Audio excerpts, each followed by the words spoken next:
السلام عليكم ورحمة الله وبركاته.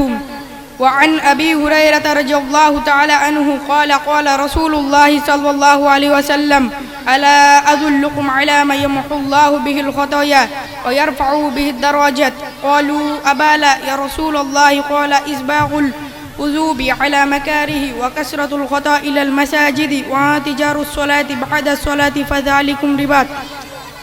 আবু হুরায়রা রাদিয়াল্লাহু তাআলা আনহু বলেন, রাসূলুল্লাহ সাল্লাল্লাহু আলাইহি ওয়াসাল্লাম বলেছেন, আমি কি তোমাদের এমন কাজের কথা বলবো না যা করলে আল্লাহ গুনাহসমূহ মোচন করে দেন এবং মর্যাদা বৃদ্ধি করেন?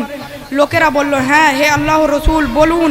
তিনি বললেন, অসুবিধা ও কষ্ট থাকা সত্ত্বেও পরিপূর্ণরূপে উযু করা এবং মসজিদের দিকে বেশি বেশি অগ্রসর হওয়া এবং এক সালাতের পর আরেক সালাতের জন্য প্রতীক্ষা করা, আর এটাই হলো রিবাত বা সীমান্ত প্রহরা। আসসালামু আলাইকুম ওয়া রাহমাতুল্লাহি ওয়া বারাকাতুহু। ওয়ালাইকুম আসসালাম ওয়া রাহমাতুল্লাহি ওয়া বারাকাতুহু। এতক্ষণ আমরা নাদিমের কণ্ঠে অর্থসহ হাদিস শুনছিলাম।